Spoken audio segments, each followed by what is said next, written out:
Give me your house. It used to belong to my husband. What's wrong with his wife using it? He's a fool, isn't he? Why did he entrust the house to his failed firstborn son instead of his lovely second son? And you, the pathetic wife who married that failure, are leading such a good life. I don't get it. She's right. We deserve to live in this house. You two jerks aren't worthy to live here. If you don't get out of here, we're gonna have to play hardball. Well, you'll just have to struggle through it and give up anyways. The house will eventually be ours. From that day on, my mother-in-law and brother-in-law started harassing me. They were not afraid to use any means necessary, and I finally couldn't take it anymore. Okay, I'll give up the house. They despised and talked bad about my husband, but I couldn't fight back anymore. I couldn't even protect my father-in-law's house. I was so disappointed at myself for not being able to do anything about it. My name is Nadia, and my husband is Derek. Derek's father was the president of a company before his death. He was both strict with his work and kind to his family, and he left Derek and I a luxury home where we now live together. Derek has taken over the company and became the president, and has recently started working abroad on his own for business reasons. The house was too big for just the two of us to live in, so Derek's absence has made it even more lonely. It is a beautiful house with a lot of rooms that my father-in-law left us. Every day, I was busy cleaning and doing laundry while sweating like crazy. Then one day, suddenly the doorbell rang. I went to the front door to see who it was, and there was Jessica, my mother-in-law, and Kevin, my brother-in-law. I have to admit that I didn't have a good feeling about their arrival. These two are the polar opposites of my father-in-law. Jessica is always defending her money, and Kevin was holding some kind of grudge over his brother Derek. I was hoping nothing would happen, as Jessica and Kevin made their way into the house without responding to my greetings. Jessica, stop! What's the problem? It's my husband's house to begin with. I don't like it when you act as if it's yours. Snickering and without any hesitation, Jessica began to explore all the rooms without asking, as if she had come to a viewing. There was no point in warning Jessica. She would never listen to me. I decided to speak to Kevin, who was with her. Kevin, would you please say something to your mother? No way. Kids have to listen to their parents, so I'm not going to do it. Kevin was just like Jessica, and he was amused at my annoyance. Okay, I've decided now. We're moving here. My mother-in-law said to me with a satisfied look on her face as she finished looking around the house. You've got to be kidding me. There was no way she could just show up out of the blue and move in here. No matter what she was, it was unacceptable. Don't be silly. Don't you have the slightest common sense? Raising my voice, I turned them away. How can you be so disrespectful to your husband's mother? What's with that attitude? Jessica was shouting the whole time I was trying to kick them out. Because of her behaviors, it wasn't obvious who was the victim here. I was so embarrassed seeing her so loud and not even caring about the neighbors. Derek isn't here, so what can you do on your own? Jessica gave a nasty smile and pointed at Kevin. Kevin, don't you do anything evil, okay? But do something to make her want to voluntarily leave the house. Roger that. I'll take care of it. Kevin nodded as if it were a matter of course, with a creepy smirk on his face. The two left that day, but there was no way they would stop with just that. I was anxious to see what they would do next, and as expected, the next morning they started to make their move. There was food waste spread in front of our front door. When I saw that they had also mercilessly dumped the waste on the flower bed that my father-in-law had cherished before his death, I was speechless. I managed to clean up the mess and repair the flower bed, but the harassment was just the beginning. I started getting silent phone calls in the middle of the night, and often all the contents of my mailbox were opened up. And to top it all off, there was a paper in my neighbor's mailbox stating that I was having an affair while Derek was away. The neighbor's wife told me that she had received several of these in her mailbox. She suspected the contents and reported it to me, which means there are many people who actually believe this and still keep quiet to me. Little by little, I was getting mentally trapped, and I was close to my limit. I didn't tell Derek because I didn't want to disturb his work, but after about a month of harassment, I finally called him and opened up to him about it. Derek was furious when he heard what I had gone through.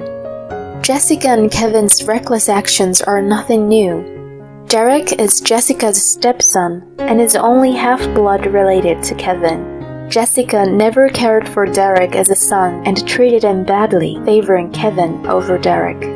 So, it is understandable that they may feel that it is unfair that Derek is the only one who gets to keep a position in the company, the house, and so on. It is true that my father-in-law was more often on Derek's side than Kevin's during his lifetime.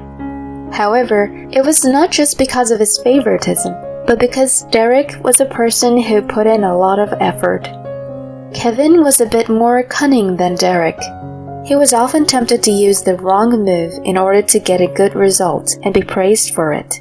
But his father had no intention of letting Kevin take over the company, as he was spoiled by Jessica, who praised him for his cheating.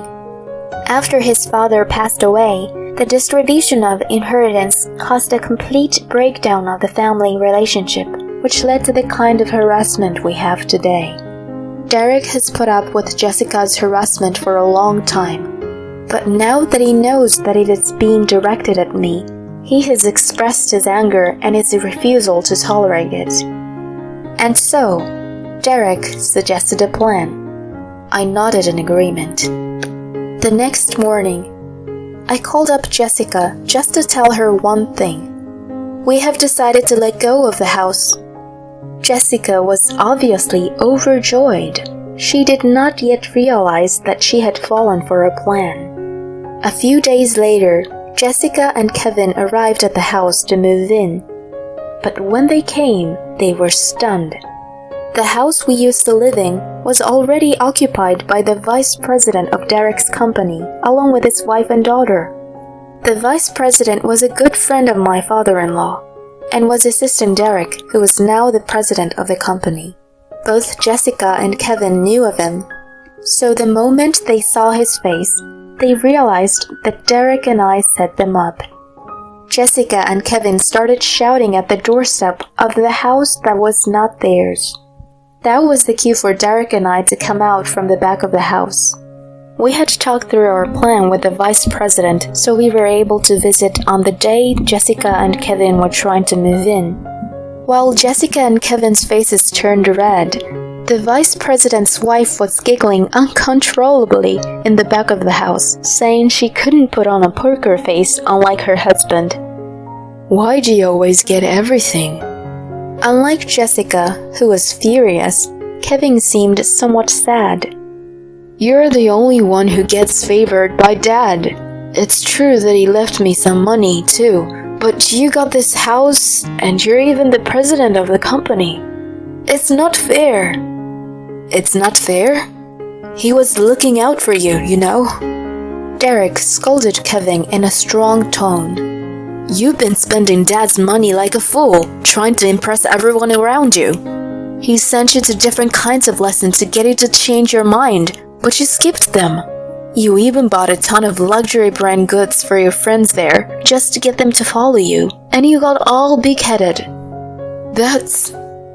And yet, he still shared some of his inheritance with you, because he still believes in you. Don't you think you're going to betray him again?"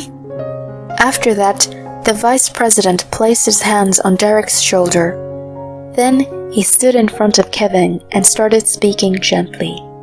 The former president talked about you all the time, that you're his lovely son, but someone had to be tough on you. He said that even if he doesn't like me in the end, I'll have to do it for my son's sake. Isn't he a wonderful father? When Kevin heard that, he fell silent. His mother was still ranting on about how much he didn't understand the situation, but it was Kevin who stopped her. Kevin led her home. I'm sorry, Derek. Kevin's voice sounded soft and gentle as he left with Jessica. In contrast to the reformed Kevin, Jessica could not give up on the luxurious house. Though Kevin no longer took part in the harassment, Jessica apparently broke in through a window alone while the vice president and his family were away. Since the house had security, she was immediately caught by the police. According to the report, Jessica was sitting on the sofa watching TV when the police rushed in, as if she owned the house. Maybe in Jessica's mind, the house really belonged to her. After Jessica was caught, Derek and I went to visit the vice president's house. Even though it was a consensual plan, a simple apology wasn't enough since the damage was done to the house we had given them. As I was talking to the vice president while handing him a gift of apology, the doorbell rang. The vice president went to the front door and brought in Kevin. I apologize for everything that happened. Kevin bowed deeply as he entered the room. He then told us about what he had gone through. Kevin had been raised by Jessica while feeling the pressure from her to take over as the president of the company. He had cheated in many ways to surpass Derek in some way. Jessica, who did not care about this process, began to praise Kevin for cheating, and it became natural for him to do so. A mother who praises and a father who scolds for cheating. Kevin, caught between the two unbalanced adults, became a distorted adult. And yet, in his heart, he still had his father's righteous teachings lying dormant. The current turmoil has awakened him. It was not that his father had abandoned him, but that he had not faced his father properly. Kevin was shocked to hear the vice president's words that day, and he could no longer turn his back on the differences between himself and his brother, who was the one who inherited many things from their father. This is how it ended up, but it was a chance for Kevin to distance himself from Jessica, and he decided to go on with his life and not to be controlled by her. And he decided to come here first. I wanted to apologize to the vice president for all the trouble I put him through, and to my brother and father for scolding me. I see. You're finally grown up now. But how did you know we're here? Derek looks at the vice president. The vice president smiles happily. I've followed your plan once, so I've got to follow your brother's plan too. I'm on both of your sides. Vice President, man, you've been helping me in my professional and personal life, huh? If my best friend's child says that about me, I couldn't be happier. Derek and Kevin talked for a while after that. Their previously distant relationship was finally restored like that of normal siblings. Derek, I'm going to do what I want to do from now on, not what Mom wants me to do. That's good. What are you going to do then? It's pretty cliché, but I'm thinking of backpacking abroad. I'm going on a journey of self-discovery. Backpacking abroad? I see. That would be a great experience. I'll be rooting for you. Derek smiled, nodded, and patted Kevin on the shoulder. Maybe, when we get settled, we can go visit our dad's graves together. Yeah, I'll be a better man by then. And then, Derek and Kevin parted ways. I soon got pregnant, and Derek decided to officially return as Kevin left the country, like they were taking turns. Although they miss each other like that, I'm sure their connection has become stronger than anyone else's. Kevin now occasionally contacts Derek. This must be a picture taken with some of the children he met. Kevin is smiling happily as he waves at the camera. It's hard to imagine that this is the Kevin I know. Kevin had always been interested in various cultures of the world. He seems to have realized the benefits of working hard and earning a living by working as an interpreter while traveling. Derek seemed happy to see that he no longer had to worry about Kevin. He's always been like this. This country must have been a very tight place for him. He picked up a photo Kevin had sent him and handed me one as well. You'd think so too, don't you, Mom? Derek said, and Jessica, who was sitting next to me, looked remorseful and quietly drank her tea. Jessica had been arrested that day, but had been released at the pleasure of the vice president. In exchange, he had made one condition, that was to give Kevin his freedom. Jessica accepted the condition, but when she saw Kevin looking so happy and free, she must have felt deep regret in her actions. The unruly Jessica was nowhere to be found. Did Kevin not need me? No, he needed you. You just did it the wrong way. She looked at Kevin's picture and sighed. Jessica, I'll go get you another cup of tea. I got up from my seat, and Jessica followed me into the kitchen. I am sorry to ask this now, but I was wondering if you could teach me how to make your tea. I feel like it tastes better than the tea I make. I don't think there's such a difference. I don't do anything unusual. It's just a little trick. Now that Kevin is gone, Jessica has become a sweet woman. She has more time to herself, and I guess she's had some time to think things through. I felt like I could get along with Jessica now. Now that I am about to give birth, the three of us, including Jessica, are living together. As my bump gradually gets bigger and I have difficulty moving around, Jessica helps me with housework and takes care of me. I wonder if this awkwardness between us will disappear by the time my child is born. I sipped the tea that Jessica had made for me and wondering things like that.